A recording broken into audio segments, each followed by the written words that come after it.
네, 한국교회사 제10장 해방과 새로운 출발 1945년부터 50년까지 시기를 공부하겠고요. 뒤이어서 우리가 한국전쟁 시기, 그 다음에 이제 제1공화국 1960년 4.19로 1공화국이 이제 멸망하는 그 시기까지 한국교회 역사를 공부하도록 하겠습니다. 주제는 교회가 정권과 밀착해도 되나요?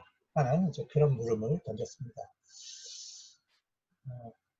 해방과 교회 재건 부분을 공부하겠고요. 그 다음에 이제 분단 시대의 기독교의 모습을 살펴보겠습니다. 대부분의 이제 한국에 사는 사람들은 일제의 엄격한 언론 통제로 인해서 일제가 패망하고 있다는 사실을 전혀 알지 못했습니다.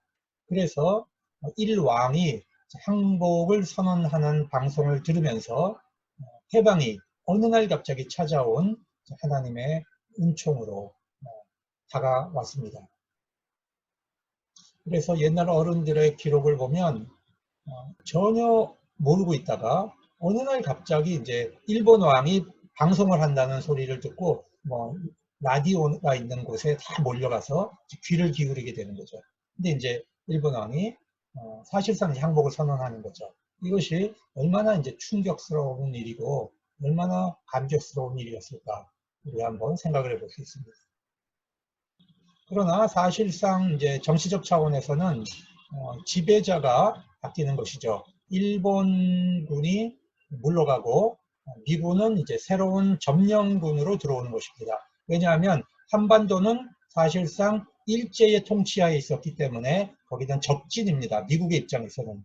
그러니까 우리는 해방군으로 생각했겠지만 미국 입장에서는 점령군으로 들어오면서 그런데 한 달 가까이 사실상 미국 일제가 패망한 이후에도 한 달 가까이 미군이 들어오지 않았습니다. 그러나 북한에는 소련군이 이미 진주를 해 있었던 것이죠. 그러니까 소련은 기회를 엿보다가 사실은 미국 측에서 연합군으로 참여해달라는 요청을 받습니다. 왜냐하면 미국은 그 적지를 점령해가는 과정에서 너무나 많은 미군이 희생될 것을 굉장히 두려워했습니다. 그래서 소련군으로 하여금 참전해달라고 요청을 먼저 합니다. 그래서 소련이 눈치를 보다가 일본의 패망이 짙어지니까 선전포고하고 북한으로 이제 밀고 들어오는 것입니다. 그런데 남쪽은 이제 미군이 진주하지 않고 그대로 일본 통치를 그대로 남겨뒀습니다. 그 한 달 기간 동안에 일본은 또 한 가지의 만행을 저질렀는데요. 약 140억 원에 가까운 화폐를 이제 마구 찍어냈습니다. 그래서 그 화폐를 가지고 한국에 있는 굉장히 중요한 재산들을 탈취해서 일본으로 물러가게 되죠. 그러면서 한국의 인플레이션이 30배가 올라가게 됩니다. 그러니까 불과 한 달 사이에 우리나라 연간 소득의 몇십 배에 해당하는 돈을 이제 찍어버렸으니까 얼마나 그 민중들의 삶이 끔찍하게 이제 어려웠겠습니까? 일본 패망에서 물러가면서까지 그렇게 이제 한국을 철저하게 유린할 그런 생각을 가지고 했던 것입니다. 그리고 이제 항복 이후에 9월 9일 날 이제 미군이 들어오게 되는데 그것은 그대로 뒀다가는 소련이 이제 더 남아할 것 같으니까 오키나와에 주둔하고 있는 이제 하지 군대를 한반도로 파송하게 되는데 불과 24시간 교육을 해서 한국에 보냅니다. 그러니까 이 미군들이 들어와서 한반도를 군정을 해야 되는데 한국에 대해서 아는 것이 하나도 없습니다. 한국에 대해서 지식이 1도 없는 상황에서 한반도를 이제 정치를 해야 되니까 얼마나 많은 시행착오와 얼마나 많은 혼란이 이제 일어났겠습니까? 우리가 이제 상상해 볼 수 있는 것입니다.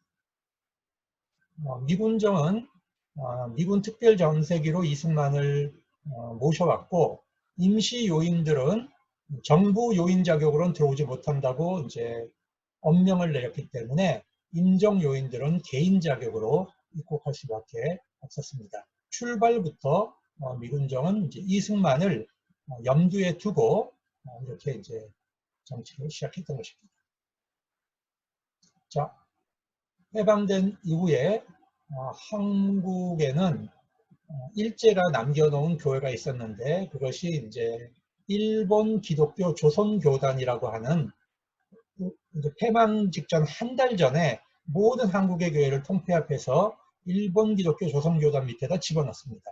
물론 이제 군소교단들은 다 없애버렸고 장로교와 감리교를 중심으로 이것은 이루어진 것이죠. 그래서 조선에 있는 이 교단이 사실상 이제 새로운 교회를 세우는 책임을 맡게 되는데요. 그래서 이제 이름을 기독교 조선 교단이라는 이제 이름을 이제로 변경을 하고 사실상 하나가 됐으니까 이 교단을 그대로 유지하고 싶어 했습니다. 그 지도부들은. 여러분 그 일제가 패전했을 때 기독교에는 한 4가지 과제가 있었습니다. 첫째, 교회를 재건해야 되고요. 신사참배로 망가진 신앙을 회복해야 했습니다. 그리고 교회 안에 일제에 충성하던 악질 친일 잔재를 청산해야 됐습니다. 그리고 나라를 재건하는 일에 이제 교회가 공헌해야 하는 이 4가지 과제가 있었습니다. 그런데 사실상 교단 지도자들이 일제에 충성을 해왔던 사람들이기 때문에 2번과 3번은 사실상 손을 댈 수가 없었습니다. 훼손된 신앙을 회복하고 교회 안에 일제잔재를 청산하는 것은 언급하지 않았고 주로 무너진 교회를 회복하자, 나라를 재건하자 1번과 4번을 중심으로 이제 과제를 설정하게 됩니다. 그러면서 이것을 하기 위해서 교회를 세우고 나라를 세우기 위해서 교단을 존속하자 이런 주장을 하게 됩니다. 한국교회 장래를 위해 교단을 유지하고 또 정부가 수립될 때 김구, 이승만, 김주식 3분 중 1분이 대통령이 될 터인데 그러면 교회가 국가를 재건하는데 공헌을 해야 되지 않겠느냐, 그대로 두자 이런 주장을 합니다. 그리고 9월 달에 남쪽 38선이 이제 그어졌으니까 남쪽만의 남부대회를 개최하는데 주로 여기에 모였던 인사들이 과거 장로교, 감리교 인사들이죠. 그러나 이제 감리교의 일부는 감리교 정춘수를 중심으로 한 지도부 세력들이 이제 다시 교권을 장악하는 것에 대해 반대하면서 감리교는 재건하겠다 이런 뜻을 가지고 퇴장을 합니다. 자, 김규식, 김구, 지청천 장군, 이승만 모습입니다. 9월 달에 이제 모임이 있었지만 이제 감리교 일부가 나갔다 그랬죠. 그리고 11월 달에 이제 정동교회에서 남부 대회를 개최합니다. 일종의 전체 그 총회를 한 거죠. 여기서 순교자 추도회를 하자, 임시정부를 지지한다. 선교사님들이 이제 다시 내한하도록 요청하자. 트루만 대통령에게 우리 자주 독립을 진정하자. 그 다음에 기독교 공보 신문을 교단의 이제 공식 기관지로 이제 발행하자. 이렇게 이제 결의를 합니다. 그러나 이제 장로교에서는 경남노회가 이제 재건을 했고 감리교도 재건 운동이 일어나고 있었습니다. 자, 그 다음 해에 봄입니다. 2차 남부대회를 열었는데 이북 출신의 교역자들이 남부대회를 계속 지속해가는 것은 의미가 없다. 남부대회 지도자들이 친일 경력이 많았기 때문에 교파 환원을 결정합니다. 장로교는 장로교로 돌아가고 감리교는 감리교로 돌아가자 이렇게 결정합니다. 그렇게 결정하는 또 중요한 이유 중에 하나가 선교사들이 다시 돌아왔거든요. 감리교 선교사가 돌아왔고 장로교 선교사가 들어왔습니다. 그러니까 이 사람들은 주로 아무래도 선교사들은 이제 서북의 선교사들이 많았기 때문에 이제 서북 이북에서 내려온 교계 지도자들을 지지하는 입장이 됩니다. 그러니까 남부대회에서 친일 경력을 가지고 있었고 신학적으로도 평양 출신이 아닌 사람들, 이런 사람들이 주도하는 이 교단에 대해서도 선교사들도 사실은 좋지 않은 감정을 가지고 있었습니다. 그러다 보니까 이제 교파 환원이 결정이 됐고 1946년에 모인 이 남부대회를 장로교회는 이제 총회로 이어가는 것으로 그렇게 결정합니다. 그러니까 46년부터 장로교 총회가 재건된 것으로 그렇게 이제 봅니다. 자, 교파는 환원했지만 그래도 연합기구는 남아야 되지 않겠느냐 하는 생각으로 이제 조선기독교 연합회가 회복이 됩니다. 일제 말기에 NCC가 해체됐잖아요. 그런데 이것을 다시 복원시킨 겁니다. 그래서 교파는 환원을 하되 연합기구는 NCC로 이제 남게 됩니다. 그리고 1948년 8월에 WCC가 이제 암스테르담에서 창립할 때에 그때 이제 NCC 대표였던 김관식 목사 그분이 참석을 했고 감리교에서도 또 한 분이 이제 참석을 합니다. 그렇게 해서 한국교회는 장로교와 감리교회가 WCC 창립 멤버로 그렇게 이제 출발을 합니다. 그리고 조선기독교 연합회는 1948년 정부가 수립된 이후로 이름을 이제 한국으로 바꾸죠. 한국기독교연합회. 그 다음에 나중에는 한국기독교교회협의회 그리고 이름을 바꾸고 감리교단은 이제 분열이 되는데 교단을 지지했던 사람들이 주로 이제 복흥파인데 이분들의 반대해서 이제 주로 이북 출신들 감리교 지도자들을 중심으로 재건파가 만들어져요. 자, 교단을 재건해야 되겠다. 신학교도 다시 시작하자. 자, 일제 말기에 소외됐던 그룹이에요. 정춘수 감독으로부터. 그러니까 기존에 있었던 지도자들은 과거는 좀 묻어두고 우리가 이제 감리교 부흥에 힘을 쓰자. 다시 부흥에 힘을 쓰자. 그런 차원에서 복흥파라는 이름을 붙입니다. 재건파와 복흥파가 교권을 놓고 엄청나게 싸웁니다. 그런데 이제 선교사들이 재건파를 밀어주죠. 그렇게 해서 결국에는 월남한 교역자들을 중심으로 감리교도 교권을 장악합니다. 그러니까 장로교도 월남 세력들이 교권을 장악하고 감리교도 월남 세력들이 교권을 장악하게 되는데 그 뒤에는 선교사들이 있었습니다. 남부총회 모습을 봅시다. 우리가 이제 아까 46년부터 장로교가 이제 총회가 시작된다 그랬죠. 헌법은 그대로 두자. 통일 때까지. 북한과 남한이 통일 때까지 그대로 쓰자. 그 다음에 27회 총회에서 신사참배 결의한 것을 취소한다. 그리고 여기서 이제 굉장히 이제 중요한 키워드가 하나 나오는데 조선신학교를 남부총회 지경으로 한다. 자, 이게 무슨 얘기냐 하면 조선신학교는 1940년에 세워졌는데 이 조선신학교 창립하는 과정에는 평양신학교 출신들이 사실은 이제 주도권을 잡지 못하잖아요. 그러니까 이 남부총회의 지도자들이 조선신학교를 총회 지경으로 이제 결정을 해버린 겁니다. 자, 이 부분에 대해서 이북에서 내려온 그 평양 출신들은 이 부분이 굉장히 못마땅한 겁니다. 어떻게 조선신학교가 총회 지경이냐. 조선신학교에서 가르치는 사람들이 대부분이 일본에서 공부를 했거나 미국에서 공부를 한 자유주의자인데 이들에게 그 총회 신학을 맡길 수 없다. 이런 입장이 굉장히 강했던 겁니다. 경남노회도 마찬가지예요. 경남노회도 신사참배를 반대했던 옥중투쟁을 했던 분들이 많아요. 그러니까 이분들도 조선신학교에 신학교육을 맡길 수 없다. 우리는 보수신학을 하겠다. 그래서 경남노회 안에 고려신학교를 세우게 되는 거죠. 자, 봅시다. 이 남부총회가 신사참배를 참회하겠다 그러지 않고 취소하겠다 그래 버립니다. 이제 신사참배를 해왔던 주도적인 분들이 사실은 여기 지도자니까 이거는 이제 자기들의 문제를 해결을 못하는 거죠.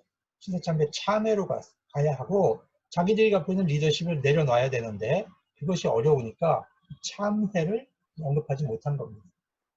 이게 이제 나중에 또 교회 분열의 원인이 되죠.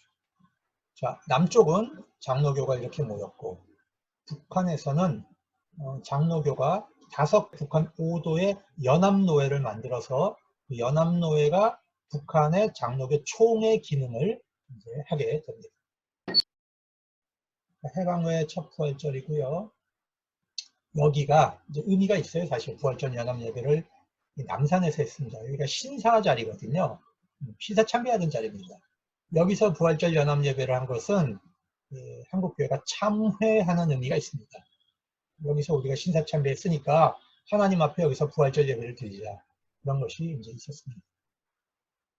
그런데 박정희 정권이 들어서고 이 부활절 연합 예배를 5.16 광장으로 옮겨가죠. 그러니까 지금의 여의도를 이제 옛날에 5.16 군사쿠데타 이후로 5.16 광장이라고 했어요.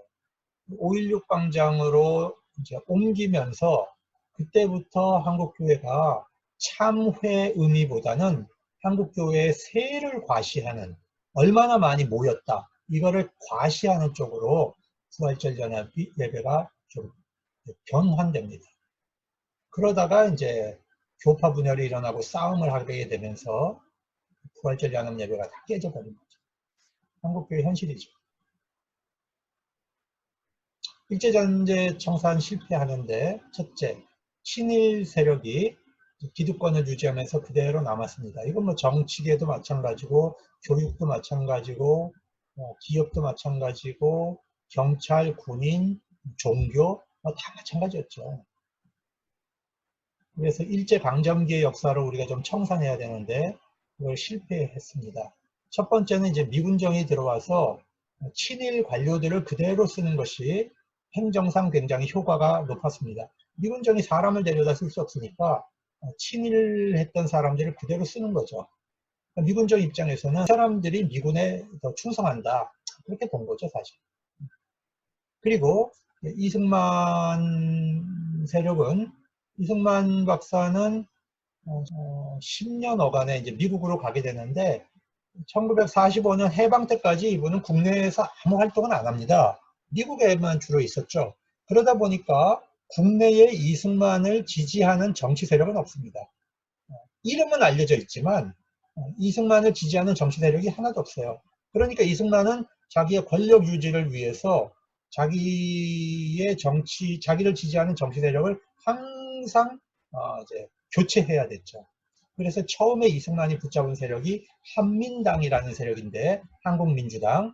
이 세력이 이제 주로 지주, 그 다음에 미국에서 유학한 사람들, 그 다음에 이제 친일했던 사람들.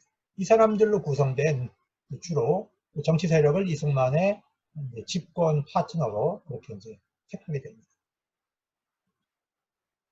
일본 경찰 8,000명 중에 5,000명이 경찰에 재직을 했는데, 1946년 미군정 당시에. 이거 보시면 이거는 미군정이 조사를 한 거예요. 미군정이 조사한 자료에 의하면 경찰 간부들이 압도적으로 이제 친일 경력을 가진 사람들이 이제 많다는 거예요. 그러니까 이 안에는 악질 경찰이 상당수가 많이 있는 거예요. 독립군 잡아서 고문하고 뭐 이랬던 사람들이 그대로 경찰에 남아서, 그러니까 이 사람들은 이제 생존을 위해서 반공 투쟁을 하게 되고, 또 생존을 위해서 이제 이승만 박사를 집권에 유지시켜야 되는, 그래서 수단과 방법을 안 가리는 그런 부정선거에도 경찰들이 적극 개입을 하게 되는 거죠. 군대도 이제 마찬가지겠죠. 1948년 우리가 이제 헌법을 만드는 재헌국회를 이제 시작했습니다. 그리고 법을 만들었는데, 그 법에 굉장히 주목할 만한 것이 반민족 행위자를 이제 조사하는 특별위원회가 이제 구성이 됐습니다. 줄여서 반민특위라고 합니다. 반민족 행위 특별조사위원회. 근데 이승만 정권 입장에서는 이 세력이 활동하게 되면 그 친일 세력이 이제 다 걸려 들어가기 때문에 적극적으로 이제 방해를 하기 시작을 합니다. 그래서 이제 이승만 정권은 국회 프락치 사건을 일으켜서 초대 국회의원 중에 빨갱이가 많다, 이렇게 해가지고 이제 이승만 정권과 반대되는 이제 국회의원들을 프락치로 몰아서 구속을 하고, 경찰들은 이제 반민특위 사무실을 습격하고 조사위원들을 이제 린치를 가해서 결국에 반민특위를 해체시켜 버렸습니다. 그리고 나서 조사받기 위해서 끌려갔던 친일파들을 전부 기소유예로 석방시켜 버렸습니다. 이 사건이 사실상 우리 한국 안에서 이 친일파를 한번 청산할 수 있었던 굉장히 중요한 기회를 이제 놓쳐버린 겁니다. 종교계에서는 이제 이분들이 그 반민족 행위자로 이제 잡혀갔는데, 장로교에서는 이제 정인과, 그 다음에 이제 신사참배에 실질적으로 주도했던 김길창, 그 다음에 연동교의 전필순, 감리교에서는 이제 두 사람의 감독이었던 양주삼과 정충수, 이 사람들이 이제 반민특위에 체포되어 갔었는데, 없던 일로 되버렸죠. 그러면 이 신사참배 문제를 이제 그냥 둘 수는 없으니까, 이 교회를 이제 자숙하려는 운동이 이제 일어나게 되고, 교회 재건을 할 때 이 신사참배 문제를 덮고 갈 수는 없다. 이렇게 해서 이제 문제 제기를 하는 분들이 북쪽과 남쪽, 이제 양쪽으로 나오는 거죠. 그래서 남쪽에서는 주로 경남을 중심으로 이제 신사참배 반대하다 투옥되었던 한상동 목사님을 중심으로 한 이제 그 그룹들이 있었고요. 북한에서는 또 이제 북한 나름대로 이제 추록 성도들이 있었던 거죠. 그래서 이분들은 이제 해방되면서 그 이후 한 달 후에 9월 20일 날 추록 성도와 평양노회 회원들이 모여가지고 교회를 재건하는데 5가지 원칙을 우리가 좀 제시하자. 이걸 누가 하겠느냐? 우리가 해야지. 이렇게 해서 이분들이 제시를 한 거예요. 그래서 목사 장로는 100% 신사참배했으니까 목회하던 사람들은 전부 권징의 길을 택해서 통에 자복하고 그 다음에 이제 목회를 하자, 교역에 나가자. 그리고 그 방법은 이제 권진하는 방법은 자기를 이제 자책하는 방법, 그 다음에 스스로 자기를 이제 반성하는 그런 차원으로 목사는 최소한 2개월 동안 휴직한 다음에 통에 자복하는 기간을 갖자. 그 기간 동안에는 주로 집사와 평신도가 예배 인도를 하고 전국적으로 이제 같이 실시하자. 그리고 무너진 신학교를 복구하자. 자, 이런 원칙 5개를 내놨습니다. 자, 이분들의 이 원칙이 굉장히 이제 그대로 받아들여졌으면 문제가 없을 텐데, 사실은 이분들의 자격이 개인 자격이잖아요. 이게 무슨 노회 차원에서 결의된 것도 아니고 총회 차원에서 결의된 것도 아니에요. 그러니까 이 추록 성도들은 도덕적 우월성은 탁월했지만 현실적인 제도교회로서는 이분들은 개인 자격이란 말이에요. 그러니까 이분들이 결정한 걸 전국이 동시에 실시하자는 것에 다 따르지를 않은 거죠. 네, 그런 이제 문제가 생긴 겁니다. 자, 45년 11월에 2달이 지났습니다.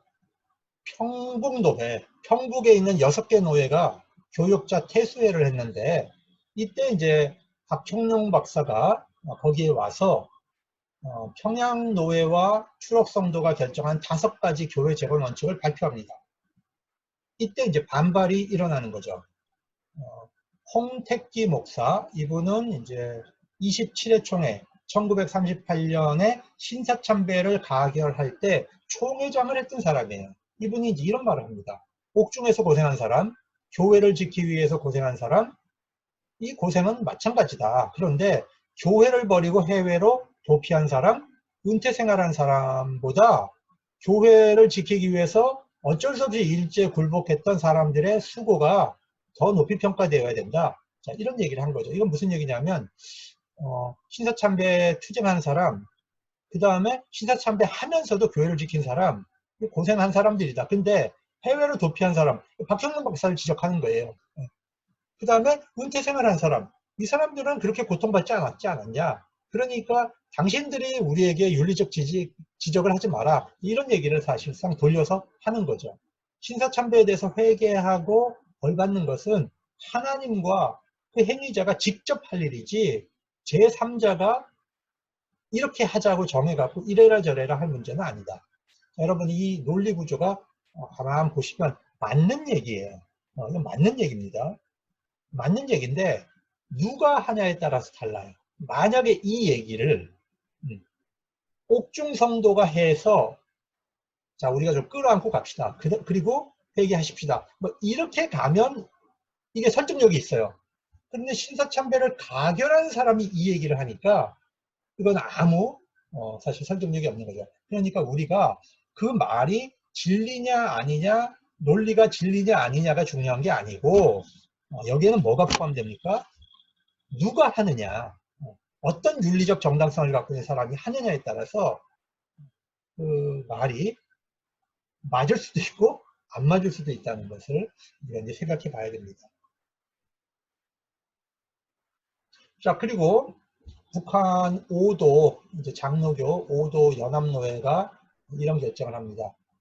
똑같아요. 그 남부총회가 결정했던 거하고 이제 굉장히 비슷한데, 총회 헌법 이전 헌법을 그대로 쓰자. 이거는 이제 남부대회하고 똑같아요. 그런데 남부대회에서는 신사참배를 철회한다라고 했는데, 여기서는 통회한다. 교육자 2개월간 근신한다. 자, 이거는 북한에서 이제는 교회들이 이렇게 결정한 겁니다. 그러니까 남부대회보다는 훨씬 나은 거죠.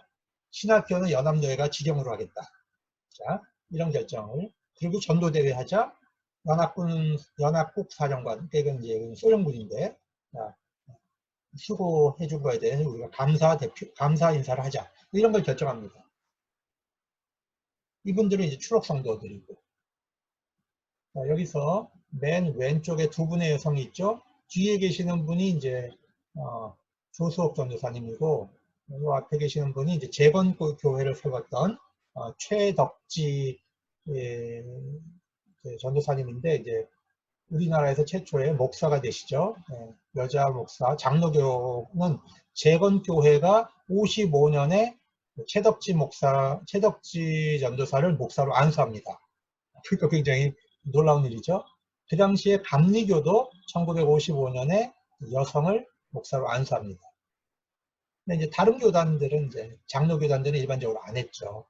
그리고 이제 신학교 재건 얘기를 한번 해볼게요. 자, 아까 남부총회 지경으로 조선신학교를 둔다 이렇게 결정했습니다.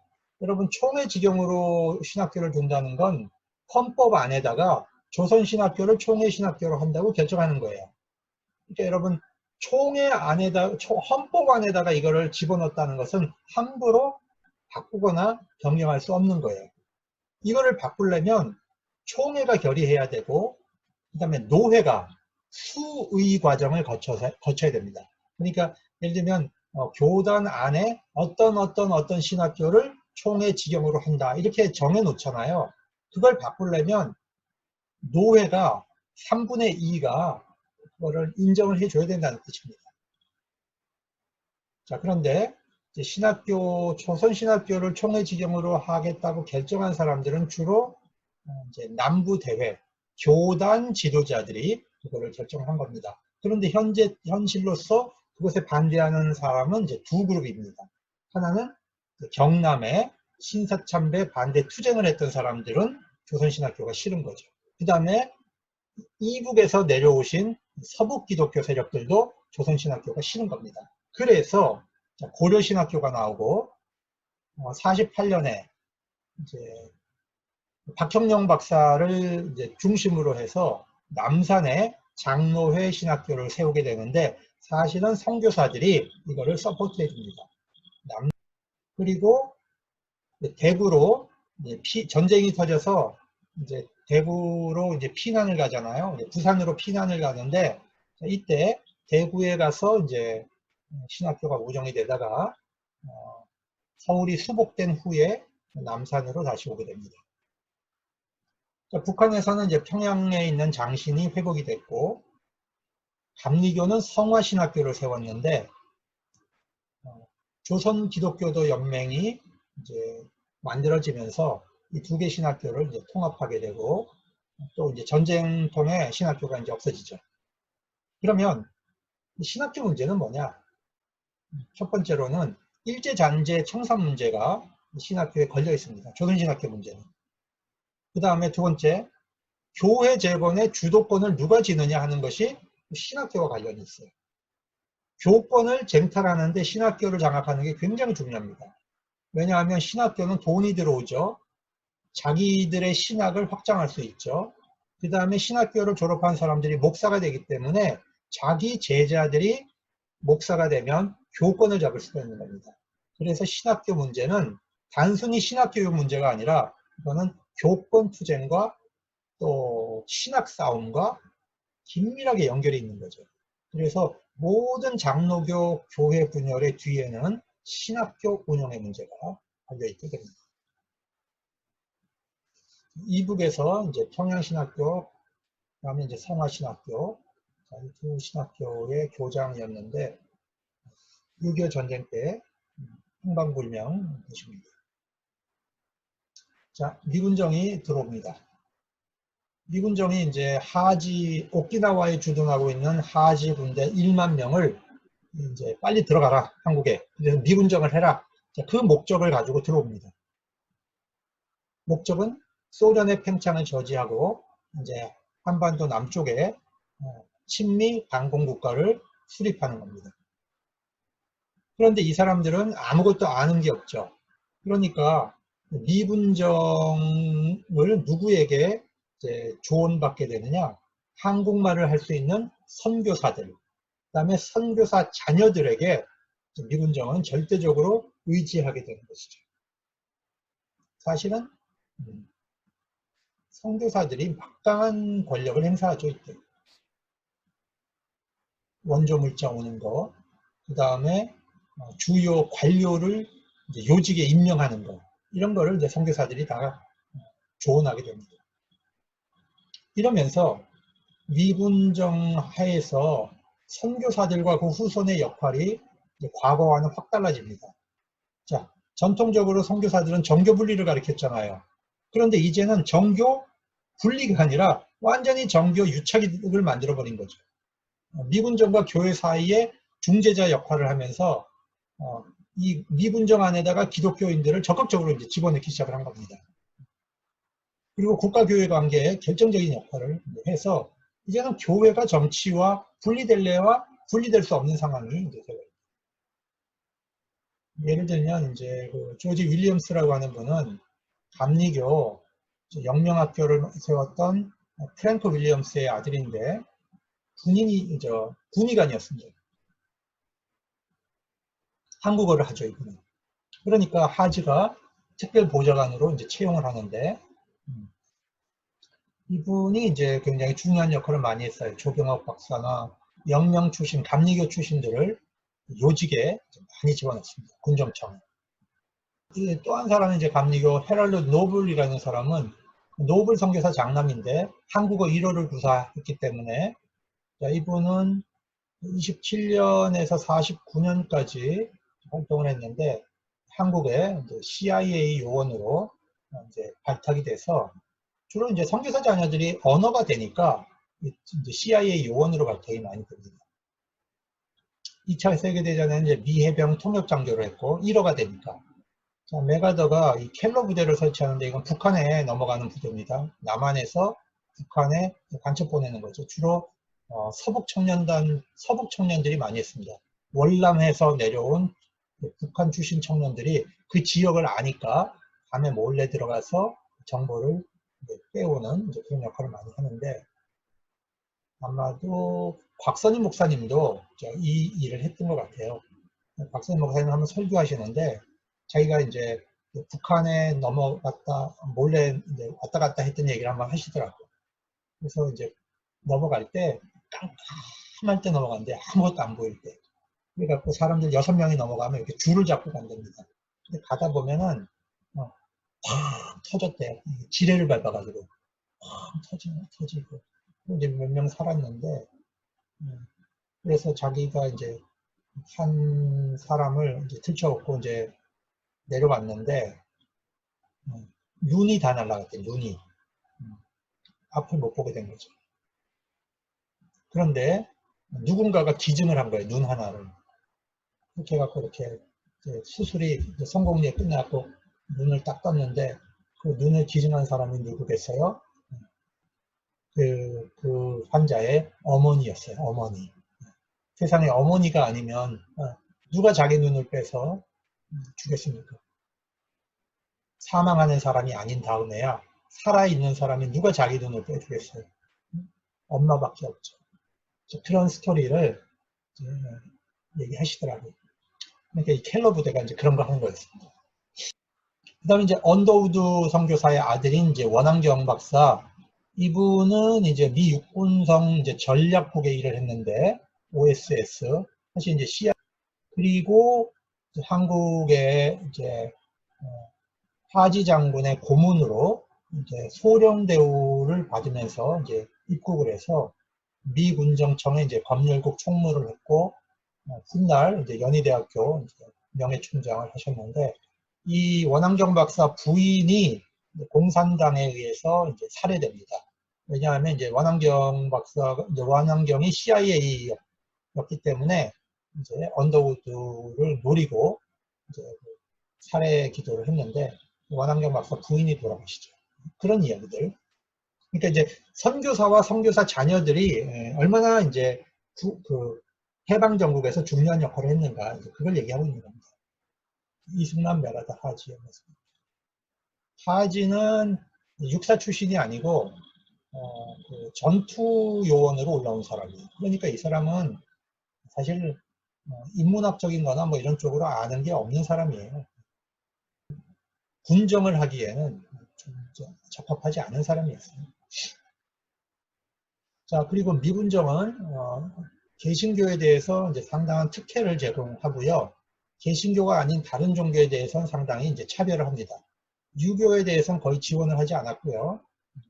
불교도 일제가 이제 통제하려고 만들어뒀던 사찰령을 그대로 존속을 시키면서 이제 이제 불교를 상당 부분 이제 간접적으로 사실은 불이익을 준 것은 사실입니다. 무속을 이제 정리한다는 차원에서 굿하는 장소를 이제 다 없애버렸고 15곳만 이제 굿하도록 허락을 해줬습니다. 그리고 이제 제일 큰 문제는 적산입니다. 일제가 남기고 간 이 재산을 어떻게 분배하느냐의 문제인데 사실상은 해당 종교에게 주는 거거든요. 불교 재산은 불교에게 주는 거거든요. 그런데 일본 애들이 이제 교회는 조합교회밖에 없잖아요. 사실 몇 개 안 됩니다. 근데 제일 큰 재산은 신사재산입니다. 신사. 이 신사재산의 상당 부분이 사실은 이제 기독교로 오죠. 그리고 이제 천리교, 이건 일본 불교인데 천리교 재산 중에 핵심 요직이 이제 교회로 옵니다. 예를 들면 영락교회 자리. 지금의 영락교회 자리가 천리교 있던 자리예요. 그 다음에 기장의 대표교회인 그 경동교회 자리. 그 다음에 서울역에 있는 이 성남교회. 이런 것이 다 이제 서울에 있었던 천리교 재산인데 미군정이 이제 이거를 교회로 넘겨주는 겁니다. 그 다음에 남산에 있는 그 신궁 자리에 이제 기독교 박물관을 세웠고 거기에 이제 장로회 신학교가 이제 설립이 되죠.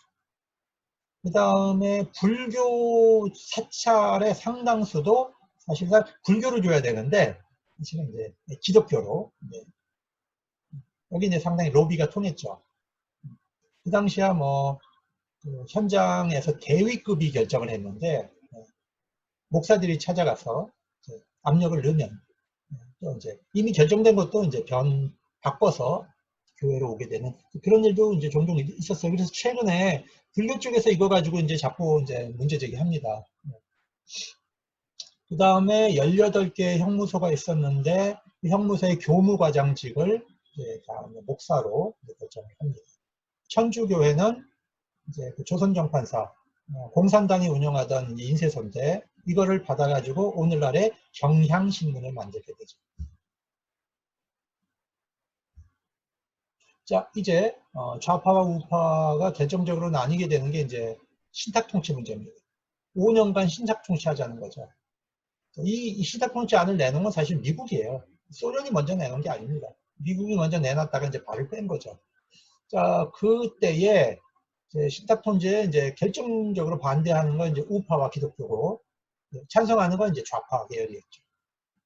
이 당시 이제 기독교 이제 단체를 보면 재밌게도 이승만 지지 세력이 있고요. 김구 지지 세력이 있었고, 그 다음에 이제 사회주의 쪽에 지지 세력이 있습니다. 기독교 세력 안에.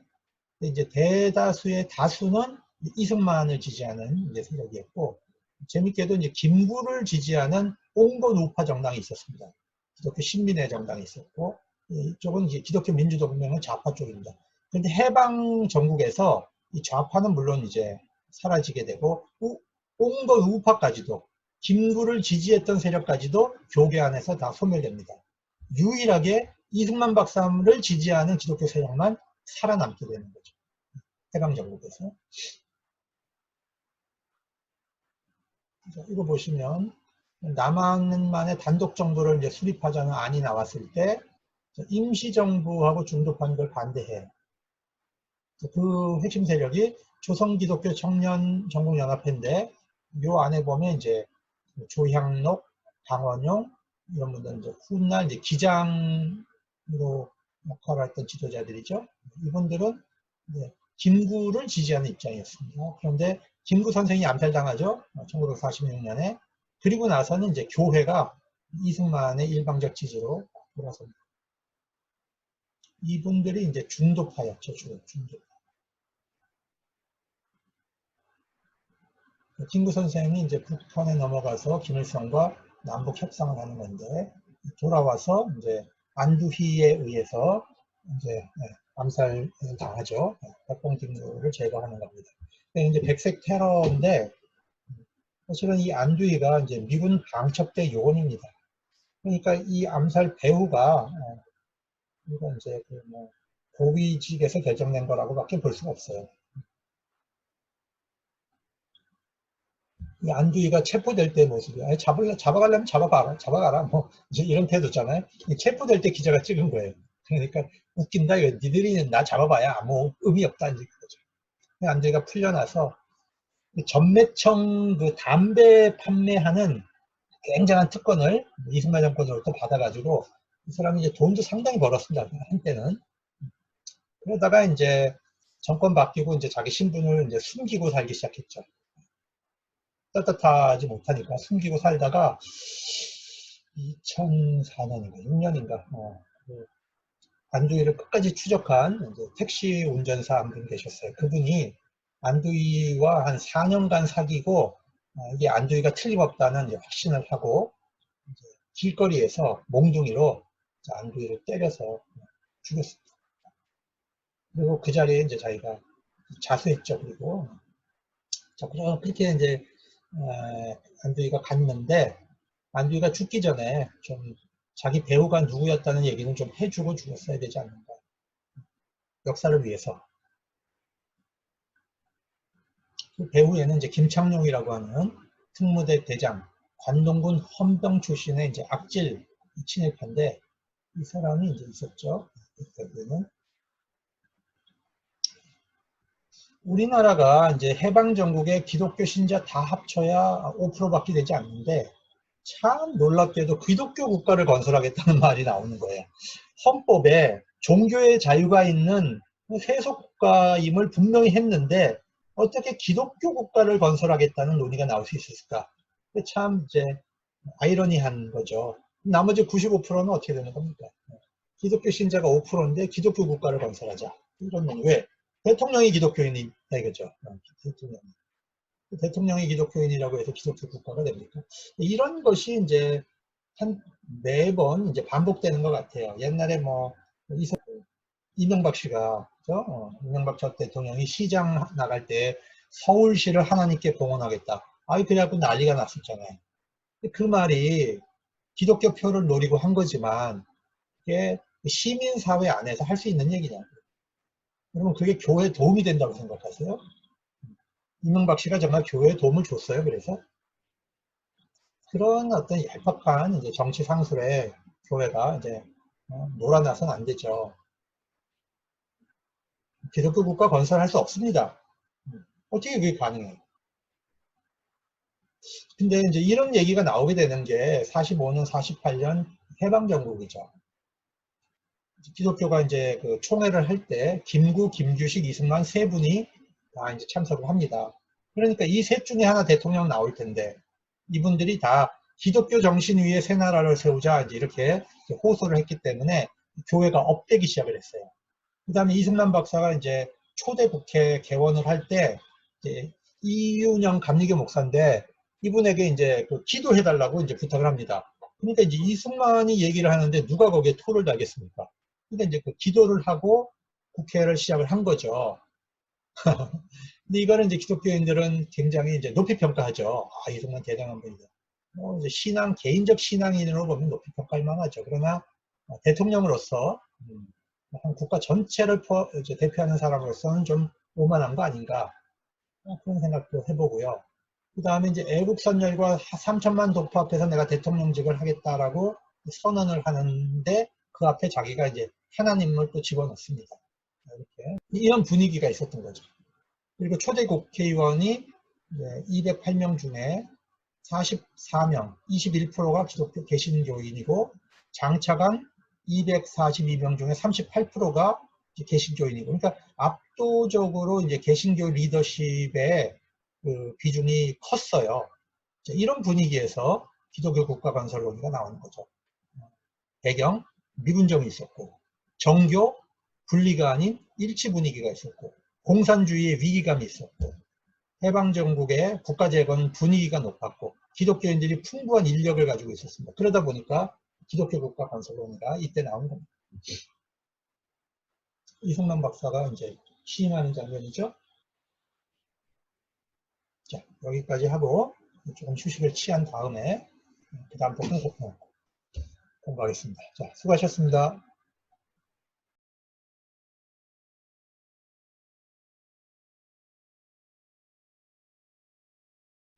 자, 이어서 수업을 진행하겠습니다. 자, 이제 북한 정권 하에서 기독교가 이제 어떤 박해를 받았는지 좀 보겠습니다. 소련군이 이제 평양에 입성하면서 소련도 군정을 실시합니다. 그 과정에서 기독교인들이 대거 월남을 하기 시작을 하죠. 10만 명, 15만 명 가량의 그 기독교인들이 이제 이 시기에 남아 했다는 것입니다. 자, 교회와 북한 정권이 이제 충돌을 하게 되는데, 평양은 개신교의 중심지고 또 교회는 아무래도 미국과 이제 가깝고 반공사상을 가지고 있었죠. 그리고 이제 자본주의와 민주주의를 이제 체제를 또 선호합니다. 그리고 교인들의 이제 중직자들이 이제 분홍이거나 이제 지주이거나 자본가이거나 이제 그런 분들이 많았어요. 그러다 보니까 이제 사회주의를 하겠다는 생산수단을 이제 국유화해가는 이 사회주의 정권과 충돌이 일어나죠. 그래서 교회 지도자들이 정치 단체를 결성해서 사회주의 정권과 싸우려고 하게 됩니다. 자, 이런 과정에서 교회와 사회주의 정권의 충돌이 이제 극화됩니다. 자, 여기 보시면 주로 건국준비위원회의 상당히 중요한 그 지도자들이 목사님이거나 이제 장로님이거나 이제 이렇게 되죠. 한경직 목사님이 이제 사실 기독교 사회민주당이라고 하는 최초의 북한에서의 그 정당을 만들죠. 지금 좀 더 이 부분에 연구가 좀 없어요. 그런데 왜 사회민주당이라는 이름을 붙였을까? 이 당시에는 이 기독교 사회주의라는 느낌이 사회당이라고 하는 표현을 쓰지 않으면 안 되는 그런 또 시기가 있었던 것 같습니다. 한경직 목사는 이제 월남하게 되고, 해방 직후에 조선노동당원보다 이제 조선민주당원이 더 많았다라고 이제 할 정도로 이제 정치 세력으로서의 이제 기독교 세력이 존재했던 겁니다. 그러니까 조만식 장로의 이제 마지막 모습입니다. 이 모습이. 자, 북조선 기독교교 연맹은 왜 생겼는지, 우리가 이걸 이제 조기련이라고 부르죠. 지금은 조선 그리스도교 연맹으로 이름을 바꿨기 때문에 조그련이라고 합니다. 근데 옛날에는 조기련이었죠. 자, 조기련이 생기게 되는 이유는 46년 11월 달 북한에서 이제 인민위원회 선거를 하게 됩니다. 도, 시, 군 전체 인민위원회 선거를 하는데 기독교회가 이 인민위원회 선거를 이제 적극적으로 반대하고 북한 정권과 이제 충돌을 하게 됩니다. 그 이유는 북한에 이제 5개 항의 결의문을 전달했는데, 교회 쪽에서 성수주의를 생명으로 여기는 교회는 주일날 예배 이외의 행사에 불참한다, 그런 것이고요. 정치와 종교는 엄격하게 구별한다. 교회당의 신성을 확보하기 위해서 예배 이외에 다른 것으로 교회당을 쓰지 못하게 하겠다. 현역 교역자로 정치에 종사하면 이제 목사직을 이제 사면해라. 이제 이런 주장을 이제 한 겁니다. 그런데 이제 북한 정권에서도 이제 할 말은 있죠. 일제시대 때 당신들이 그랬냐? 일제시대 때 당신들이 주일날 주일 예배만 드렸냐? 근로보복 때 나가지 않았냐? 정치와 종교가 엄격히 구별되냐? 그 다음에 교회당을 이제 일제시대 때 예배만을 위해서 썼냐. 이런 식으로 사회주의 정권도 일제시대의 기독교의 친일 행위에 대해서 비판을 하면 교회가 사실은 할 말이 없어요. 이 부분에 대해서. 그렇지만 아무튼 북한 정권과 기독교가 이렇게 정치적으로 이제 직접적인 충돌을 이제 시도한 겁니다. 인민위원회 선거 때는 북한이 아직도 태극기를 쓰고 있다는 거 좀 보시죠. 자, 북한 5도 연합예배가 주일 선거를 이제 거부하면서 주일날 새벽부터 밤늦게까지 각 교회에 와서 있어라. 사회주의 정권은 막이고 선거용지는 막이표다. 이런 식으로 주장을 했고, 북한 기독교 인구는 불과 이제 3%밖에 되지 않았다는 겁니다. 이래서 북한에서 이제 김일성이 강량욱 목사에게 사회주의 정권을 지지할 수 있는 기독교를 좀 조직해달라 이렇게 부탁을 했고, 그래서 친사회주의적인 교회를 이제 세우는 조선 기독교도 연맹을 이제 탄생하게 됩니다. 이러면서 이제 친사회주의 교회와 반사회주의 이제 교회, 이것이 이제 충돌하는 경험을 보게 됩니다. 그러면서 많은 목사들이 이제 생존을 위해서 조선 기독교도 연맹에 가입을 하게 됩니다. 여기 가입하지 않으면 또 이제 박해를 받고 또 테러 당하고 심지어는 목숨을 잃는 이런 일이 이제 발생. 강량욱은 이제 김일성의 이제 외가 쪽 사람인데요. 강량욱 김일성 외가 어머니는 이제 강반섭이라는 이름으로 굉장히 신앙이 좋은 분이었습니다. 아버지는 숭실을 나왔고요. 그러니까 김일성이 이제 기독교를 모르는 게 아닙니다. 잘 알고 있습니다. 북한에서의 종교 정책을 봅시다. 6.25 전쟁이 나오기 전까지는 이제 기독교에 대해서 제한하고 이제 공건한 탄압을 했는데, 결정적으로 이제 탄압하는 건 6.25 전쟁 기간입니다. 그리고 전쟁이 끝난 이후로는 종교 말살 정책으로 들어가는데, 그렇게 되는 가장 큰 이유 중에 하나가 우리가 이제 북진을 했잖아요. 서울을 이제 수복하고 밀렸다가 이제 인천 상륙작전 이후로 이제 올라갔을 때 기독교인들을 다 동원해서 유엔군 환영 집회를 합니다. 선무활동이라고 하죠. 이때 숨어있던 기독교인들이 다 밖으로 나와서 유엔군과 국군을 환영한 겁니다. 그리고 다시 중공군이 쳐들어와서 이제 그 전세가 역전이 됐는데, 이러니까 북한에 남아있던 기독교인들이 어떻게 살아남겠어요? 너무 빠르게 기독교인들의 신분을 노출시킨 거죠. 이러다 보니까 이제 북한에서 기독교 박해는 단순히 종교적 박해뿐만이 아니라 교회가 가지고 있는 이 친미, 또 어떤 이제 정치적인 역할, 이런 것에 대한 탄압의 성격도 있는 거고, 또 이제 친일을 청산한다, 북한 나름대로는 그런 어떤 성격을 부여할 수 있게 된 겁니다. 그러니까 남쪽에서는 예수 믿는 사람 박해했다 이렇게만 단순하게 얘기하지만, 이게 사회과학적으로 보면 기독교가 정치적인 성격도 있었던 거고 일제의 잔재 문제도 있었던 거고, 이게 복합적으로 작용을 했다고 우리가 볼 수가 있어요. 민족과 교회에서 해방은 하나님의 은총이었습니다. 그리고 미군 정치하에서 개신교인들이 상당히 이제 요직을 차지하고 국가 재건에 이제 책임을 갖게 됩니다. 이 당시 민족사의 과제는 친일 가오를 청산하고 이제 통일된 민족국가를 세우고, 또 한편으로는 공산주의를 대치하는 문제도 있었겠죠. 그러나 우리가 이제 친일 청산은 이제 실패입니다. 그리고 북한 교회는 붕괴했고 남한 교회는 이제 성장을 하는데, 철저한 회개가 없는 상황에서 교회가 재건을 했기 때문에 교회가 이제 권력에 기생해서 이 유익을 이제 누리려고 하는 과정에서 상당히 이제 신앙의 본질로부터는 좀 멀어졌다, 타락하는 그런 모습이 많이 나타났다 보시겠습니다.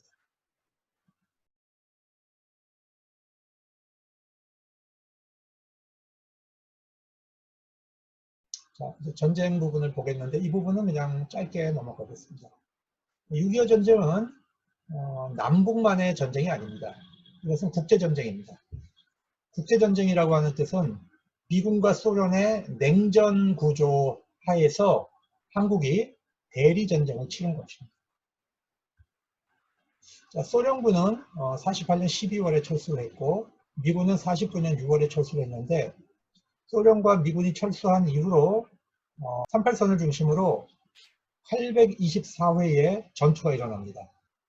북한에서 쳐내려오기도 하고 남한에서 또 공격을 하기도 하고 이 824회의 국지전이 계속적으로 이제 충돌이 일어나고 있었습니다.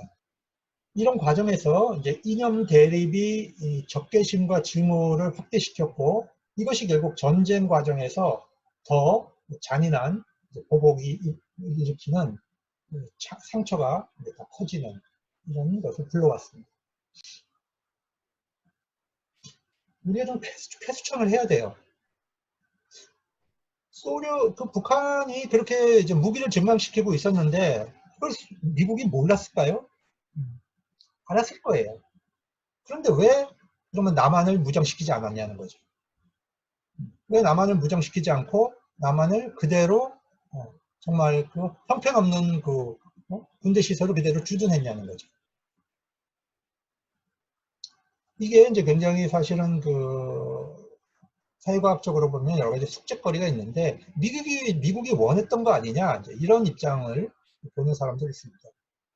네, 그리고 소련 입장에서는 동굴아파 쪽으로 이제 사회주의를 확대해 가는 과정에서 미국의 관심을 아시아로 돌리고 자기들은 이제 동구 쪽으로 이제 사회주의를 확장시켜 가는 정책을 썼기 때문에 소련 입장에서는 그 김일성의 남침을 적극적으로 후원해 준 겁니다. 미국이 그런 위기 상황을 이제 다 봤을 텐데 왜 이승만 정권을 군사적으로 지원하지 않고 그대로 미군 철수를 얘기하고 또 미국이 지키는 기지가 한반도가 아니라 일본을 이제 지키겠다 이런 식의 발언을 해서 북한의 침략을 이제 오판을 하도록 만들었느냐 이런 부분이 숙제거리고 사실 이 한국전쟁이 터짐으로 인해서 미국은 엄청난 경제 부흥을 가져옵니다. 미국에 쌓여 있었던 2차 세계대전 당시에 쌓여 있었던 모든 재래식 무기가 한국전쟁에서 다 소모가 됩니다. 그리고 한국전쟁을 하는 과정에서 모든 전쟁 물자를 일본에 갖다 놓고 일본에서 생산했기 때문에 일본이 전후에 부흥을 해서 경제 강대국으로 성장을 할 수 있었던 발판이 한국전쟁입니다. 그러니까 한국전쟁을 통해서 일본도 덕을 받고 미국도 덕을 봤어요. 군사적으로 경제적으로. 한반도만 완전히 망가지고 초토화되는 그런 결과를 얻은 이 과정에서 교회가 입은 상처가 더 심각했고 한국교회는 깊은 반공 이념을 체현하게 됩니다. 교회가 받은 피해는 이루 말할 수가 없었죠. 인천 상륙작전 이후로 이제 공산군들이 퇴각하면서 많은 목사들을 검거하고 이제 살해했습니다. 집단 학살도 여러 곳에서 일어났고요. 순교자들이 많이 나왔죠. 예배당 소실, 장로교, 감리교, 성공회, 구세군 이상의 통계는 일부에 불과한 것이고 정확한 파악을 하기는 어렵죠. 전쟁 단계는 크게 한 4단계를 볼 수 있습니다. 첫 번째로 이제 인민군이 남한 전역을 점령하고 대구와 부산만을 남겨놓고 점령을 했습니다. 이때 이제 유엔군이 참전을 결정하고 국제전의 성격을 띠게 됩니다. 유엔군이 들어오고 그래서 10월 1일부터 1월 4일까지 인천 상륙작전부터 해서 압록강까지 이제 북진을 합니다. 3단계에 중공군이 참전을 하고 일사 후퇴를 하게 되죠. 그리고 이제 유엔군이 오산까지 다시 후퇴를 하죠. 이 과정에서 이때 특히 북한의 기독교인들이 대거 월남을 합니다. 그리고 다시 반격을 해서 이제 휴전선을 긋게 되는 이런 이제 4단계의 전쟁이 수행하게 되는데 3년이 넘는 그리고 1953년 2월부터 7월까지 이 5개월 동안에 엄청난 이 공방전이 이제 치열한 공방전이 한 치의 땅이라도 더 뺏으려고 하는 공방전이 벌어지면서 정말 많은 군인들이, 남북의 군인들이 여기서 죽어나가죠. 우리가 고지전이라고 하는 영화, 그걸 이야기하고 있고, 백마고지라고 하는 것이죠. 아주 폭격을 때려서 산이 허물어져 갖고 이제 백마 모양이 되잖아요. 거기에 정말 얼마나 많은 시신들이 지금 아직도 묻혀 있을까요? 민족의 비극인데. 자, 우리가 이제 1차 낙동강 전선까지 밀려 내려갈 때 우리가 기억해야 될 게 보도연맹 사건이라는 것이 있었습니다. 이 보도연맹은 과거 이제 미군정 당시에 좌익 활동을 했던 사람을 관리하기 위해서 보도연맹이라는 조직을 만들어서 거기에 이름을 등록한 사람들을 관리를 한 겁니다. 그런데 이제 전쟁이 터지자마자 이승만 대통령이 보도연맹 관련자들 다 총살하게 합니다. 그래서 정말 많은 곳에서 비밀리에 사람들이 끌려가서 총살당하는데, 이 보도연맹의 좌익만 있었던 것이 아니고요. 이 사람들의 숫자를 채우기 위해서 그 이제 관리들이 지역의 뭐 이장, 동장 이런 사람들이 아유 이거 가입해, 이거 가입하면 쌀 준대 이래가지고 숫자를 채우는 사람들도 부지기수로 많은 거예요. 그 억울한 사람들이 이승만의 말 한마디에 억울한 죽음을 당한 거예요. 끌려가서 다 죽은 거예요. 이게 뭐 정확한 숫자가 얼마인지도 모르겠어요.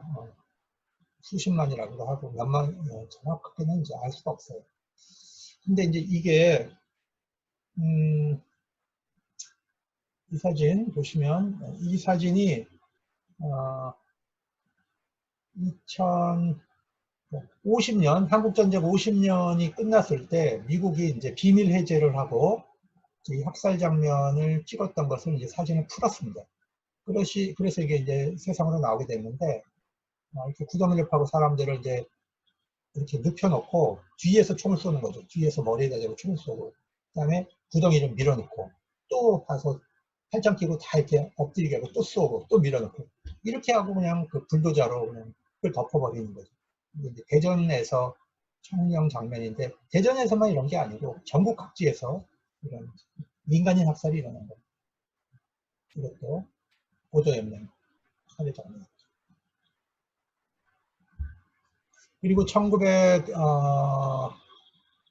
7월 달에 이제 대통령이 이제 그 메가더에게 이제 그 국군 지휘권을 이제 이양하죠.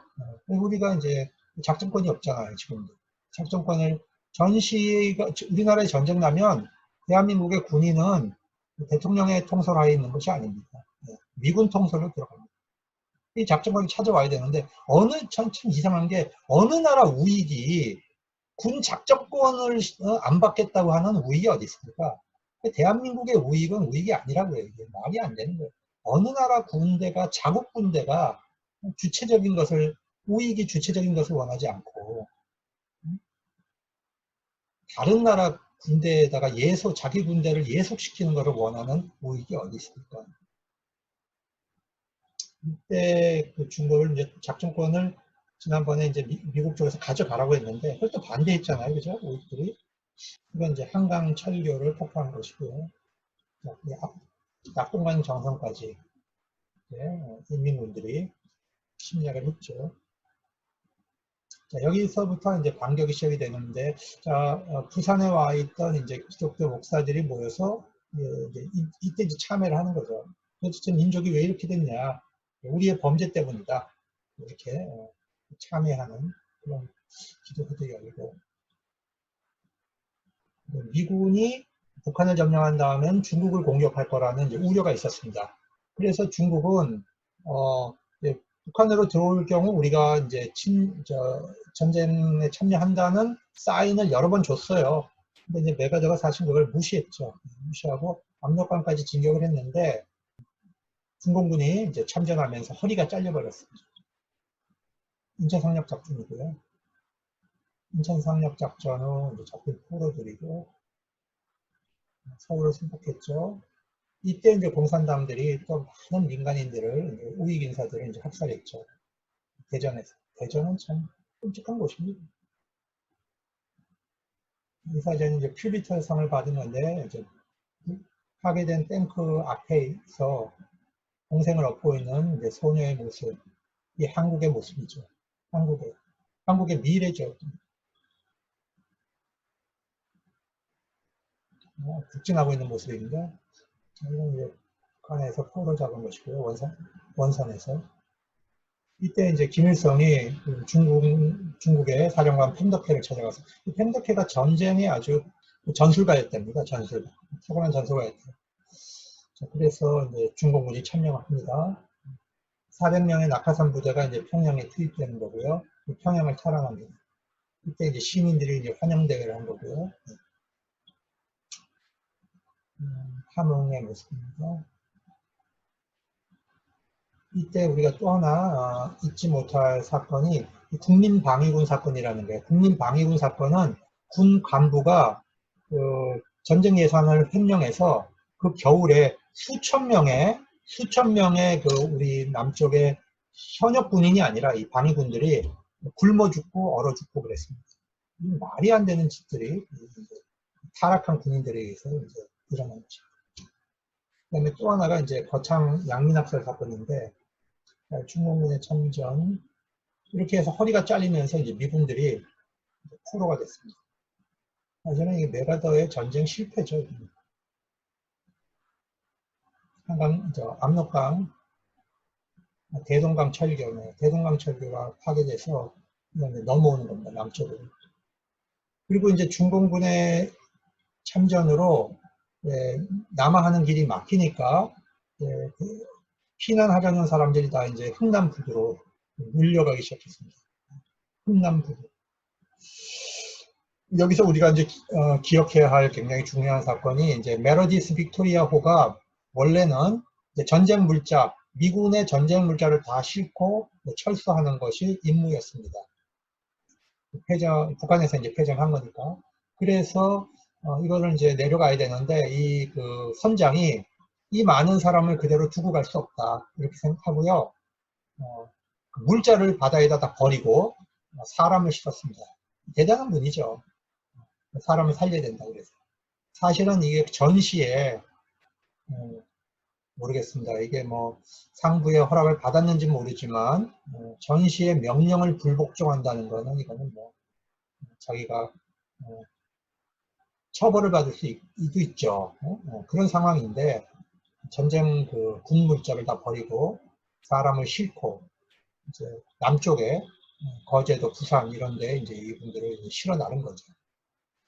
이 중에 이제 그 문재인 대통령 부모님도 있었던 겁니다. 흥남부두.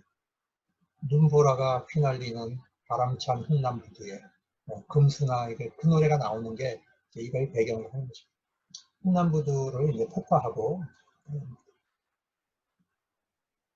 거창 양민학살 사건인데 1951년에 지리산의 공비를 토벌했다는 빌미로 국군이 719명의 주민을 학살하고 공비 내통자로 전과를 올렸다고 보고한 겁니다. 그런데 이 학살된 사람들의 그 구성원을 보면 15살 이하 어린이가 359명, 16에서 60세의 사람이 300명, 60 이상의 노인들이 60명. 그러니까 어떻게 자기 국민을 이렇게 죽일 수가 있어요. 어떻게 이게 가능해요? 이게 뭔지 아세요, 여러분? 이게 다 일제시대에 친일파 했던 놈들이기 때문에 이 짓을 할 수 있는 겁니다. 자기 국민을 국민으로 보지 않는 거죠.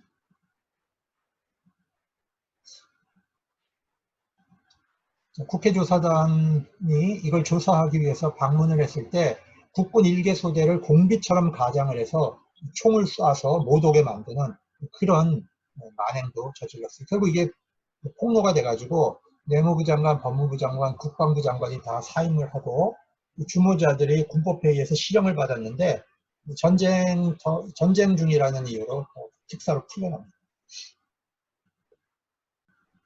우리가 중공군이 참전하면서 평택 삼척까지 이제 밀려 나갔죠. 그리고 이제 제2차 인천 상륙작전을 하면서 다시 이제 공격을 해서 서울을 이제 다시 탈환하게 됩니다.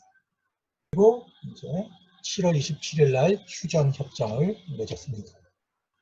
꼭 제가 이제 얘기하고 싶은 사람이 또 한 분이 있는데 이제 프랑스 대대를 이끌었던 몽골라 중령이라는 분이에요. 이분은 원래 그 2차 세계대전 당시에 별 3개를 달고 있었던 삼성 장군입니다. 퇴역 장군이죠. 그런데 한반도에 전쟁이 나오니까 프랑스 대대를 이끌고 오는데 그 장군은 대대 병력을 이끌고 올 수가 없습니다. 그러니까 몽클라 중령이 자기를 중령으로 계급장을 달고 삼성 장군 출신 중령 계급장을 달고 참전을 하는 겁니다. 이런 거 보면은 참 대단한 사람들이죠. 어? 자기의 사명으로 느끼고 이거를 누가 이렇게 하겠습니까? 자기는 이미 전쟁에서 영예를 다 얻은 사람인데. 이때 이제 5만 명의 중공군에게 포위되어 있었는데 5천 명의 연합군이 그걸 기적적으로 뚫고 반격을 해서 이제 전세를 회복하게 됩니다. 전쟁 때의 이제 피난길입니다. 대전발 0시 50분 그런 배경이죠. 그 다음에 이제 휴전이 이제 추진이 되니까 유엔에서 휴전 반대, 북진 통일을 이제 요구하는 시위가 일어나는데 정서적으로는 이해가 되는 부분인데 현실적으로 어떻게 북진을 해서 통일합니까? 소련이 있고 중국이 있는데 사실 현실적으로 휴전 반대하고 전쟁을 계속할 경우 군인들과 민간인들만 죽어나가는 전쟁입니다. 그래서 국제사회는 다 휴전을 지금 시키려고 했던 겁니다. 현실적으로 그거밖에 방법이 없었죠. 그러나 이승만 대통령 입장에서는 북진 통일을 얘기해야만 사실상 정치를 유지할 수가 있었습니다. 이승만 대통령 입장에서는 북진 통일을 강하게 주장을 하죠. 국제사회와 유엔은 휴전을 권하고, 그러나 미국이 더 이상 전쟁을 할 의지가 없었죠. 3차 대전으로 갈 수도 있다. 이렇게 본 겁니다. 이승만 대통령이 정말 잘한 건 이제 반공포로를 석방하는 것입니다. 안 그랬으면 이분들이 다 북한으로 다시 돌아가서 처형되거나 죽을 수밖에 없겠죠. 근데 이 반공포로 수용소에 그 당시에 선교사님들이 많이 들어갔거든요. 가보면 이 반공포로 중에 많은 사람이 기독교인들이 있었어요. 어떤 분은 이제 교회 집사, 어떤 분은 전도사, 영수, 어떤 분은 자기 아버지가 또 장로님이었다는 분도 있고, 이 반공포로들은 많은 숫자가 기독교인이었습니다. 그래서 이분들은 정말 억울하게 이제 끌려서 전쟁에 참여하게 된 북한 군인이었기 때문에 이분들은 많은 수가 목사도 되고 교회를 섬기게 되죠. 이건 정말 반공포로를 석방한 건 비밀리에 철조망을 다 끊어줬어요. 군인이 시켜갖고 이승만 박사. 그래서 도망을 치게 하고 하늘을 향해서 총을 쏴라. 이렇게 해서 반공포로가 도망가게 만든 겁니다. 휴전하는 장면이죠. 전쟁 기간 동안에 이제 남한교회는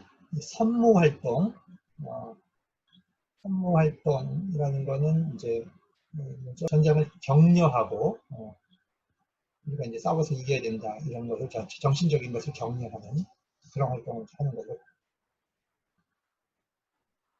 자, 이거는 이제 평양 입성 환영대회 하던 때인데요. 이때 이제 많은 기독교인들이 여기에 참여하게 됩니다. 그래서 이제 신분이 노출되고 훗날 중공군이 들어왔을 때 이들 중에 많은 수가 이제 월남할 수밖에 없게 되는 상황입니다.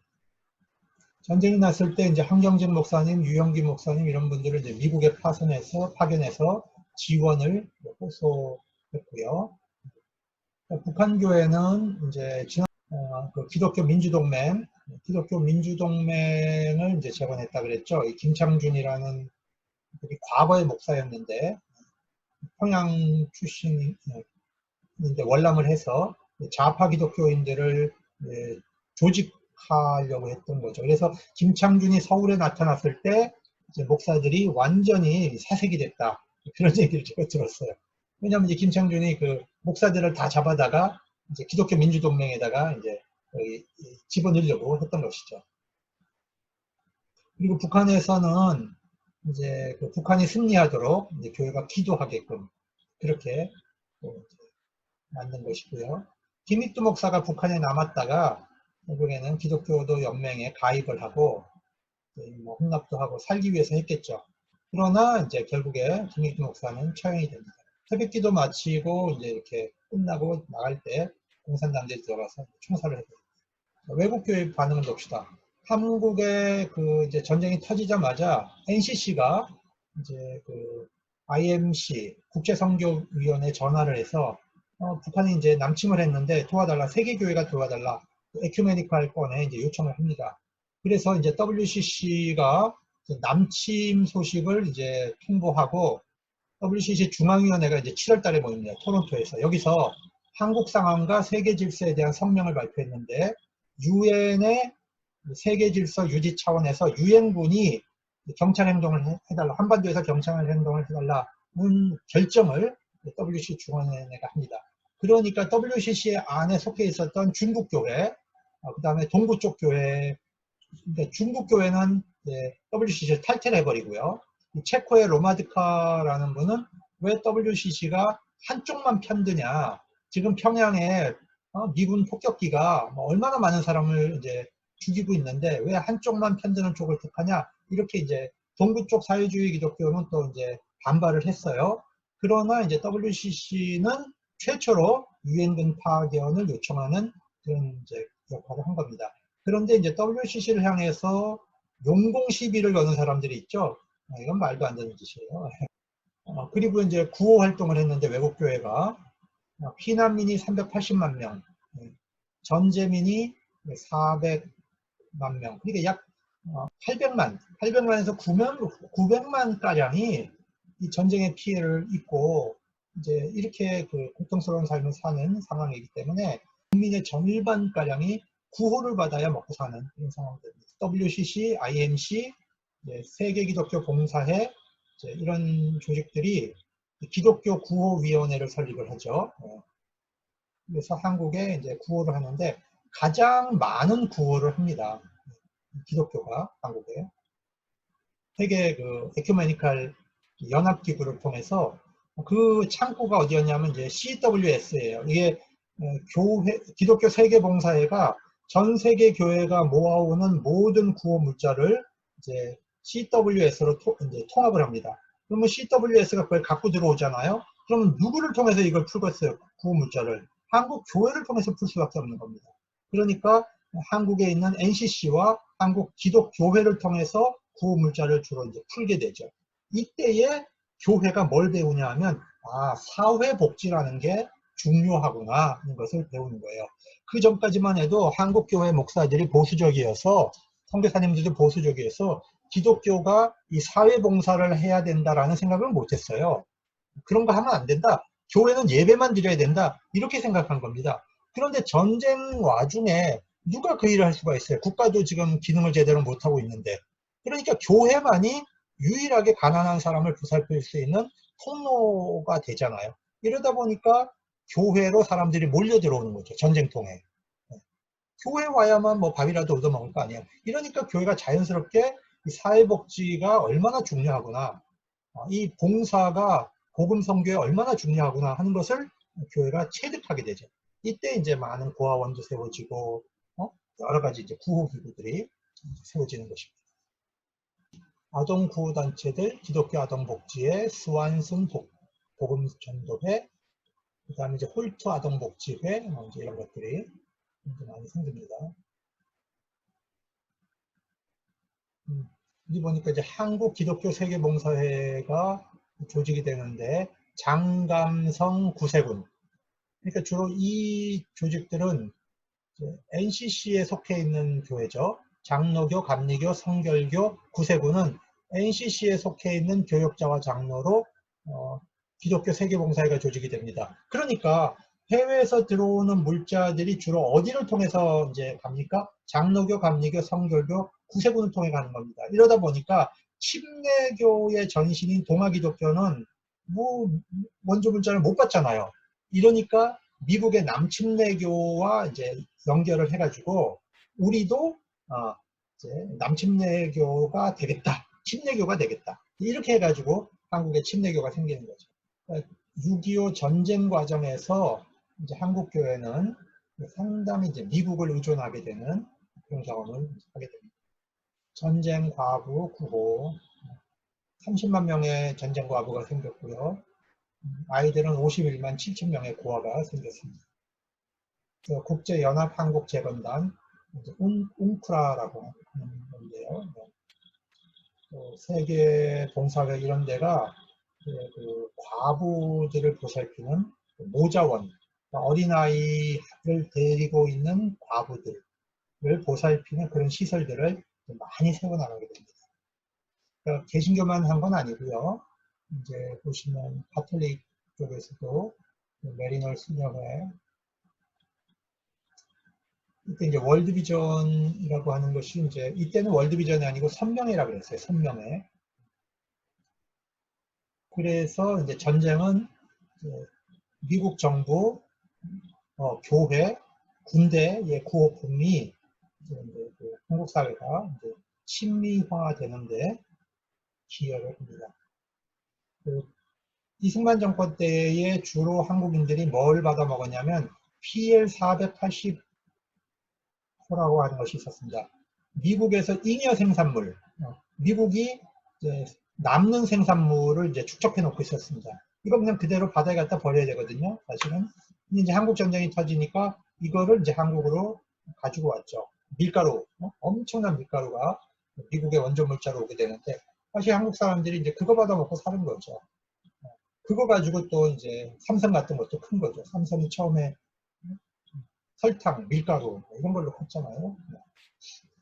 우리나라 초기에 이제 산업도 그 원조 경제에 의존해서 CWS의 이제 9호 고아들을 먹이는 장면이고요. 홀트 부부가 12명의 아이를 입양했는데 한국 전쟁 고아를 이것이 이제 미국 사회에 특별히 돼서 미국의 이제 기독교인들이 이제 한국의 고아들을 입양하는 그런 일이 이제 많이 일어나게 되는데 이런 거 보면 참 미국이 정치인들은 참 수준이 낮아도 그래도 미국 사회 안에 기독교 정신으로 살려는 사람들이 아직도 많이 있어요. 개개인들, 미국 개개인들은 기독교인의 훌륭한 사람들이 참 많습니다. 세금 낼 줄 알고 공적인 것을 위해서 살려고 하고 거짓말해서 안 된다. 청교도적으로 살아야 된다. 이런 그 그룹들이 미국 안에 이제 있습니다. 양심 세력들이.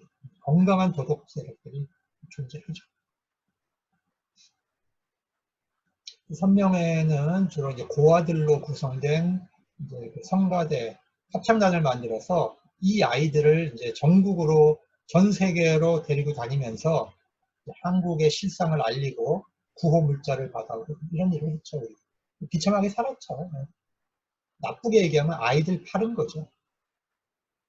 근데 이제 그 박정희 대통령이 한때 이제 그 한국교회가 자기 말을 안 들으니까 선명회가 이제 해외 나가서 활동하는 걸 못하게 하겠다. 그런 말을 이제 한 적도 있었어요. 6.25 전쟁을 통해서 교회는 공산주의의 실체를 경험하게 됩니다. 6.25 전쟁은 민족 분단을 고착화시켰고요. 가난이 뭔지 고통이 뭔지를 경험하게 했습니다. 왜 6.25 전쟁이 이 민족에게 일어났을까? 가장 기독교가 강력했던 평양 이북이 왜 공산주의 국가가 되었을까? 자, 질문을 남기고 교회는 외세와 정치적 이해관계로 인해 한반도에 또다시 전쟁이 일어나지 않도록 우리가 기도해야 될 책임이 있고요. 평화를 위해 일해야 됩니다. 근데 교회가 전쟁을 부추기고 북한 정권 때려잡는다는 명분으로 전쟁을 부추기는 사람들이 있는데 북한 정권만 망합니까? 남한은 안 망하고 북한의 생명들은 안 죽습니까? 정말 우리가 좀 단순한 그 분노, 우리가 이제 기독교인들이 갖고 있는 북한에 대한 분노가 있어요. 피난민들이 많으니까 그런 건 이해가 되는데 이게 전쟁을 부추기는 쪽으로 가면 안 되지 않는다. 전쟁의 비극을 또 겪어서는 안 되지 않는다. 그 이단이 이제 전쟁 이후에 막 급속도로 이제 일어납니다. 이거는 나중에 한번 시간 내서 이단만 따로 한번 묶어서 강의를 했으면 좋겠습니다. 넘어가고요.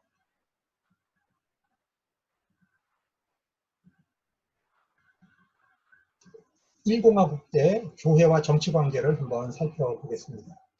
여러분, 그 유착이라는 말이 있습니다. 유착이라고 하는 말은 이제 생물학적인 용어죠. 세포가 엉뚱한 데 가서 달라붙는 걸 우리가 유착이라고 하는 거죠. 그러니까 악성 세포가 이제 있어서는 안 될 곳에 가서 달라붙는 거. 그건 이제 유착이죠. 네. 또 세포끼리 유착이 되면 그건 이제 그 부패가 일어나고 썩어 들어가는 거죠. 유착이 되면 곱는 겁니다.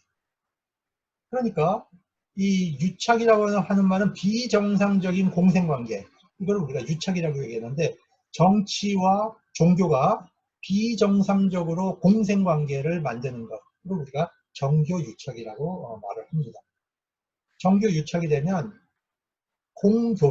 교회가 이 공적인 교회 조직을 이용해서 노골적으로 정치 힘 있는 집권 세력을 지지하고 직접적으로 정치를 개입하고, 정부는 개신교든 어떤 종교 활동에 유리한 혜택을 제공하는 거죠. 그러니까 종교는 정권에 유리한 표를 준다든지, 또 사람을 동원한다든지, 분위기를 만들어 준다든지 이렇게 해주고, 정권은 그 특정 종교를 비밀리에 이렇게 뒤에서 후원하고 물질적 혜택을 주는, 이런 그 관계를 만드는 것을 정교 유착이라고 하는 거예요.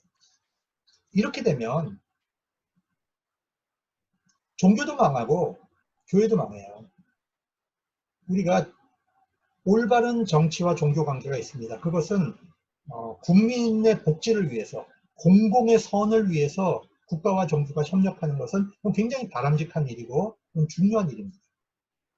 그건 하나님의 정의하고도 이제 일치되는 부분입니다. 많은 사람의 복지와 복리를 위해서 함께 일하는 것. 그런 잘못된 관계가 형성이 되면은요, 시민사회를 망가뜨려 버립니다. 여러분, 종교가 특정 정치를 밀어주고, 종교를 이용해서 정치는 이권을 주면 시민사회는 정의가 사라지는 거죠. 시민사회가 없을 때는 독재국가 안에는 시민사회가 없습니다. NGO도 없고 뭐 이런 발언할 수 있는 게 없어집니다. 그러면 종교가 정치에 밀착을 하게 됩니다. 바로 그 이승만 때, 또 박정희 때, 또 우리 군사정부 시절이 바로 그랬습니다. 교회가 권력에 가서 달라붙는 거죠. 초청기도 하는 거죠. 그리고 혜택을 받는 거예요. 그래서 이 부분이 우리 역사 속에 이제 일어났던 일이고, 앞으로는 절대로 그러지 않도록 해야 됩니다. 여러분, CCC가 복음을 전하는데 크게 기여했다고 이제 얘기를 합니다. 그거 인정합니다. 근데 CCC 김중곤 목사가 박정희에게 그렇게 유착을 했죠. 그래서 뭘 받았어요? 옛날에 그 러시아 대사관 있던 그 건물, 과거 러시아 대사관 자리 건물을 포상으로 받은 겁니다. CCC가. 그래서 그렇게 해서 그걸 팔고 옮겨가가지고, 그죠? 그 CCC 재산을 확보했잖아요. 누구한테 물려줬습니까? 자기 사유한테 물려줬죠. 그럼 결국에는 CCC는 사유화된 거 아닙니까? 박정희 독재 정권 찬양해주고, 그리고 CCC가 아무리 그 복음주의에 큰 공헌을 했다고 해도 결국에 시민사회가 볼 때는 그건 뭘 한 겁니까? 그건 독재 정권에 기여하고 득받은 것밖에 안 되는 거예요. 그런 곳이 많다는 거죠. 자, 개신교에 제공된 혜택을 보겠습니다. 군목제도가 이제 전쟁 때 생겼죠. 군목은 굉장히 큰 공헌을 했습니다. 전쟁 때 실제로. 그러나 이제 군승이라고 하는 제도는 이제 허용이 되지 않았고요. 사실은 이승만 대통령까지만 해도 박정희 시대에 와서 이제 군승 제도가 1968년에 생겼습니다. 그다음에 이제 형목 제도, 여기도 이제 목사들이 교무 과정을 이제 하게 된 거죠. 장로 대통령 너무 좋아하지 마세요. 장로 대통령 돼갖고 기독교 득본 거 하나도 없습니다. 김영삼 대통령 당시에 군목을 오히려 줄였습니다. 군목 숫자를 줄이고 군승을 더 늘렸습니다. 장로 대통령 돼봐야 뭐해요. 기독교는 맨날 피해만 먹어요. 자, 미군정 시대에는 이제 성탄절을 이제 공휴일로 이제 했고요. 54년도에 이승만 대통령의 특별 지시로 기독교 방송국이 설립됩니다. 그다음에 이제 국기를 원래는 벨에 절하게 했습니다. 이거는 민족주의자들이 국기를 향해서 절하도록 그렇게 모든 학교 시설에 의무화했는데 기독교가 반대했습니다. 왜 우리는 벨에하는 것, 벨에라는 것은 뭐예요? 절하는 거죠. 머리 숙여갖고 절하는 겁니다. 이거는 우리가 신사참배할 때 그렇게 했던 경험이 있기 때문에 벨에하면은 이 기독교인들이 진절머리 치는 겁니다. 그래서 벨에를 없애고 목례로 고개 이제 숙이고 눈 감는 그런 이제 형태로 이제 바꾼 거죠. 이거는 잘한 거죠. 그 다음에 이제 YMCA를 이제 정부가 지원했는데, 이거는 이제 이승만 박사가, 저희가 YMCA 출신이잖아요. 그 다음에 주일날, 예를 들면은 관공서 시험이 이제 주일날 이제 치게 되어 있는데, 기독교인들이 막 이제 반대하고 저항하니까, 그것도 주일날 치지 말고 평일날 치도록, 이렇게 이제 정부가 다 양보를 해주는데, 사실상 기독교 입장에선 좋지만, 다른 이제 종교나 시민사 입장에서 보면 기독교에게 이제 특혜라고 볼 수 있는 요소들이 많았던 거죠. 이게 이제 포인트입니다. 1948년에 재헌국회, 우리나라 최초의 국회의원 선거를 할 때 기독교는 선거대책위원회를 결성해서 이승만을 지지하는 그런 이제 위원회를 결성합니다. 그 다음에 52년 전쟁 중이죠. 부산으로 피난 가서 이제 피난 정부 시절에 정부 통령 선거가 있었습니다. 사실 전쟁을 이제 막지 못한 이제 정부의 책임이 있죠. 그러나 이때 이제 정부 통령 선거를 이제 자유당, 그러니까 정부 통령 선거를 승리하기 위해서 NCC가 기독교 선거 대책위원회를 조직을 하는데 전국의 3,500개 교회 안에 선거위원회를 조직하게 합니다. 그러니까 교회가 이승만 선거운동 본부가 된 겁니다. 모든 교회가. 그 다음에 1954년에 민의원 선거라는 게 이제 국회의원 선거인데 이때도 NCC 선거 대책위원회가 결성이 되어 있습니다. 결국에 그러니까 4.19 전에 NCC는 뭐 하는 데냐? 이승만 박사 정치 선거 기구 하는 거고 그 다음에 미국에서 오는 원조 물자 받아갖고 풀어주는 그 두 가지 역할을 한 거예요. NCC가 결국에. 그러니까 1970년대에 와서 이제 NCC가 민주화 운동을 하는 거죠. 그러면 왜 이렇게 이승만 박사를 지지했는가? 간단합니다. 이제 이승만 박사가 반공주의자이기 때문에 한국의 반공을 위해서 이승만 박사가 필요하다. 둘째, 이승만 박사가 대통령 하니까 우리 교회가 전도하는데 유리하다. 이런 논리로 이승만 지지를 이렇게. 여기서 강하고 담대한 사람 장로 이승만인데 여러분 이승만은 감리교인이에요. 감리교는 장로를 주지 않습니다. 그런데 왜 80이 넘은 이 이승만 박사에게 명예장로직을 줬을까요? 정동감리교회가. 그거는 장로교 표를 얻기 위해서입니다. 굉장히 정치적인 거죠. 장로직 자체는. 사실은 감리교는 권사직이 있죠. 이기붕은 정동감리교의 권사였습니다. 이 사람이 온갖 부정선거를 다 주도한 사람이죠. 1960년에 그 이제 부정선거가 일어나는 것은 이승만 대통령은 자기가 대통령에서 떨어진다는 생각을 절대 하지 않았습니다. 그런데 이승만 대통령은 나이가 너무 많아요. 그러니까 세상을 떠나갈 수가 있어요. 죽을 수가 있어요. 그러면 부통령이 대통령 자리를 이어받게 됩니다. 그러니까 부통령 자리를 민주당에게 뺏기지 않고 자유당이 부통령 자리를 장악을 해야만 이승만이 죽었을 때 자유당이 권력을 유지해 갈 수 있었던 겁니다. 그래서 대대적인 부정선거를 일으켜서 이기붕을 이제 부통령으로 만들려고 했던 겁니다. 이것이 바로 4.19를 촉발시킨 원인입니다.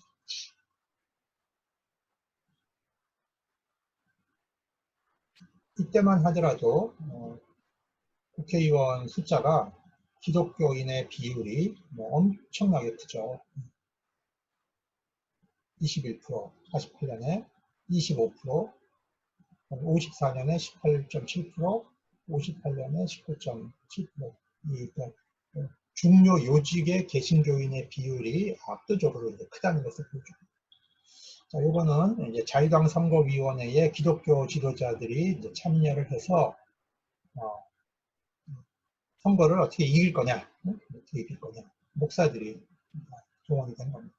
여기 보시면 이승만과 교회 관계를 보여주는 3.15 부정선거가 일어나기 직전에 이런 유인물들을 만들어서 전국 교회가 대통령의 이승만, 부통령의 이기붕 찍자, 이거를 교회가 이제 선전하는 겁니다.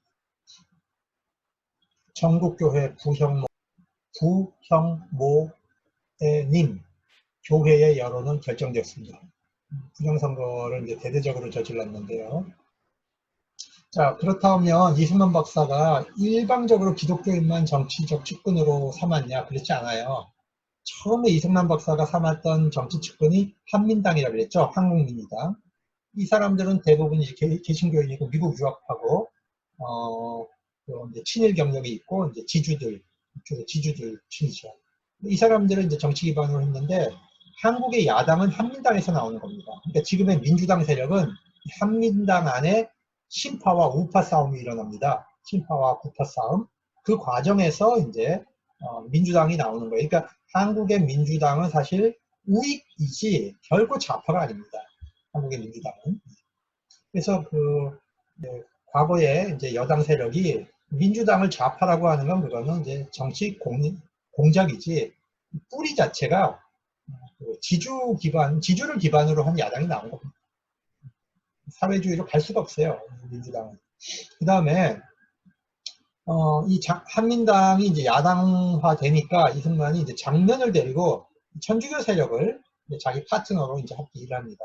그러다가 이제 장면을 치고 그 다음에 족청계라고 하는 민족주의 세력, 극우 민족주의 세력을 정치 세력으로 이제 자기 측에 둡니다. 그러다가 이 사람들하고 또 깨지니까 이제 마지막으로 이제 이갑성, 배은희, 이기붕을 중심으로 한 이제 기독교계 세력을 또 측근으로 삼는데 핵심은 감리교입니다. 감리교. 이기붕이라고 하는 이제 정동 감리교. 그래서 이승만 정권과 교회가 양쪽이 다 치명적인 상처를 입은 거예요. 이 과정에서. 자, 부정선거가 일어날 때 이제 학생들이 데모를 했는데 김주열이라고 하는 학생이 눈에 체류탄이 박힌 채로 이제 마산경찰서 경찰들에 의해서 바닷가에 돌을 묶어갖고 바다에다 던져버렸습니다. 시신을. 그런데 낚시꾼의 낚시 바늘에 시신이 이제 걸려갖고 떠오른 겁니다.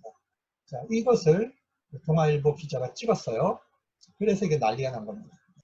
경찰에 이제 총격이 있었고, 이 총격이 있기 전에 사실은 이제 정치 깡패들을 동원해서 이제 학생들을 테러하는 일들이 여러 차례 일어났죠. 그걸 주도한 사람이 다 이제 이기붕입니다.